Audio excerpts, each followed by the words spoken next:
Okay, so I was just sitting here and thinking about what would make a good topic to talk about, really. And I thought,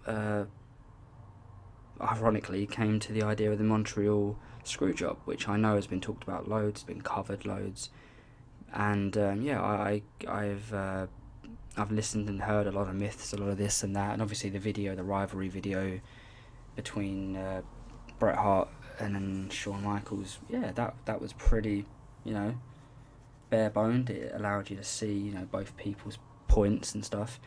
My personal opinion of it was always a split one, because yes, it was wrong to do what they did to Bret, but um, if your champion is going to be at the time when WWE was facing bankruptcy and facing, because it is, it's hard to imagine now, but the WWE could easily have completely been erased by WCW. I mean, like, WCW had this money, and if WCW had brought in more of WWE's characters, because obviously the more WCW won, the less revenue WWE would bring in through viewing, because obviously the internet wasn't exactly around as much or accessible as it is now. See, there was no, oh, I'll catch it on demand, or I'll catch it here, there. It was basically, it's back in the day where you pretty much had schedules to stick to, and it was pick one or the other, especially because of the whole Monday Night Wars.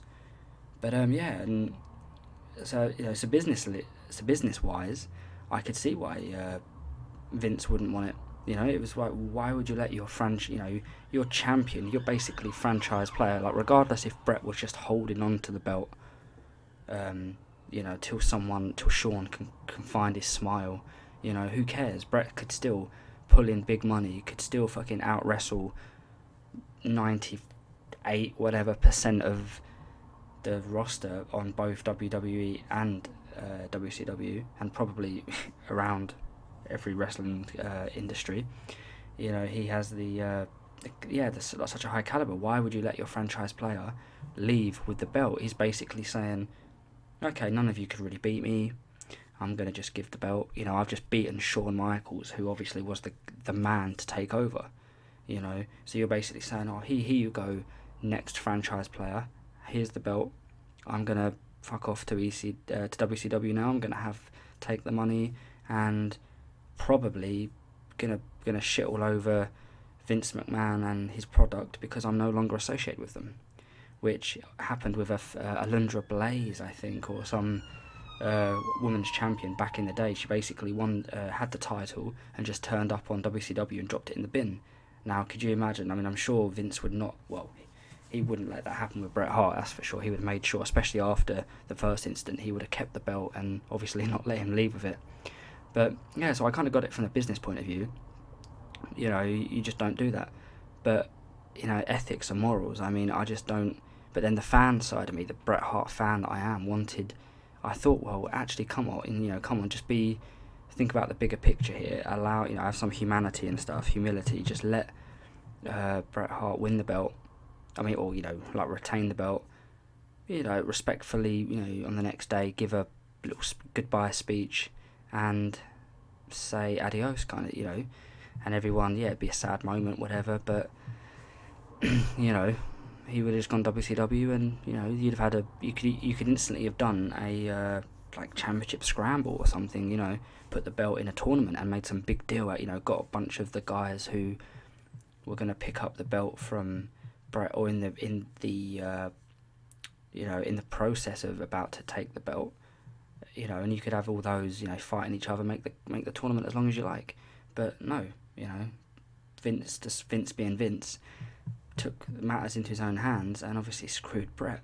I mean, I always felt a bit bad for Shawn in the whole thing, because there's a lot of predetermined, obviously, action in WWE and fakeness and stuff like that, but fake emotions, kind of thing, playing a character. But you could tell Shawn was not happy. Shawn did very well of looking like he didn't want it to happen.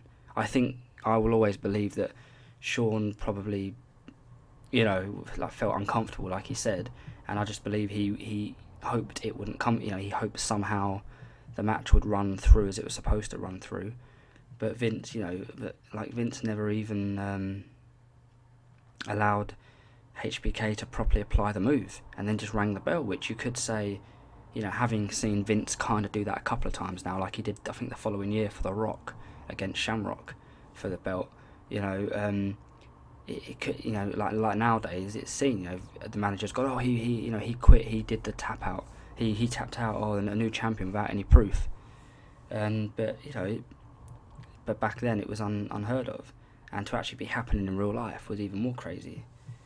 And it just seemed a bit, just a bit weird and a bit like, whoa, is Vince McMahon really like this? Because that could have harmed the WWF way more than just allowing Bret Hart to leave. I mean, if people who maybe looked up to, had a high ethical, moral views of WWF are going to think, what a cunt to be in charge of. He's doing all this stuff, and he should just have said, right, fair enough. I'm an adult, you're an adult. Let's just shake hands. Thank each other for what we've done for each other, because they did a lot for each other. Let's not fuck around with the issues.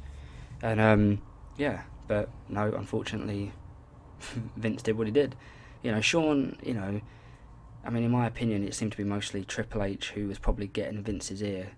Like we've never really heard of too much of, on record of Hunter's involvement. But Hunter, again, he's hungry. He sees a spot opening. He wants, he wants to be in the faction, obviously DX, that has the title. Like, who wouldn't want to be? That propelled Hunter as a performer and a wrestler. That also got Shawn and Hunter legit heat, which is hot.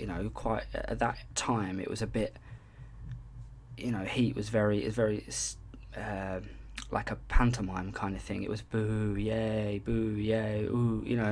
It wasn't really like, the fans didn't, they wanted you to lose, but they didn't hate you or want you dead. But what the Attitude Era ushered in was that whole fans just wish, obviously not wishing, literally, either way I view it is they want Shawn Michaels to die, not Michael Higginbottom, if I can remember if that's his name right. They obviously weren't wishing the person to be dead, but they'll wish Shawn Michaels, whatever. And that's the thing, same with Hunter. People wanted Hunter, like sacked and everything, but it just didn't happen. I mean, he himself got held back because of the clique, but so he probably felt, fuck, I've been held back for a couple of years, I need to push on. And again, it's like a dog eat dog world, and everybody wants a piece of the pie. And if someone like Bret Hart is leaving, then you have to maximise that. And but what I will find quite, and I always will find it quite interesting and quite almost conspiracy theory, some could say, is why at that time, during, I don't know how many months, I can't remember now, but the Bret Hitman Hart Wrestling with Shadows documentary has been filmed. Now that just seems a little too coincidental. I mean, why, of all the years Bret Hart was doing wrestling, why do it at that point when Bret was fucking off to WCW, and also this whole Montreal ScrewJob happened in Bret's country. It was real life. It was the first, if you like, shot of reality TV that at least certainly the WWF had ever really done. And because it was a real angle. There wasn't no that weren't a kayfabe or anything. It was completely like Vince McMahon, hurting Bret Hart, not the Hitman Hart character, just the actual person. But why was the interview there? Why, why was a documentary being filmed? How did the documentary capture, obviously they filmed it, but it just seemed a bit, a bit weird. And obviously the WWE must have signed rights to allow, for you to use the footage, but it just always seemed to me a bit weird. Like everything seemed to play, and especially, given it was 15, 16 years ago or something like that now. I mean, obviously nowadays, now we're seeing how technology has moved on. It seems more, more simplified now as an idea. It seems more plausible. It seems like it could have some real meat to it. You know, it just, and have a look what got out of it. Bret Hart got the biggest boost, well, kind of one of the biggest boosts he got. I mean, it broke news everywhere. It broke, it broke from, it almost broke the fourth wall. It wasn't just wrestling fans that knew about this big, event. It was the whole of sports. People started questioning, well, shit, kind of all these little naysayers who called wrestling fake. I mean, is it? I mean, Bret Hart, this isn't just some Joe Schmo, jobs every now and again, gets a couple of wins. This was Bret the Hitman Hart, a fucking an iconic. Is always going to be known in history as one of the best. He even says so. You can even ask Bret Hart; he'll tell you he's one of the best, as in many interviews. But yeah, I mean, he went to WCW. Shawn got easily an unbelievable boost in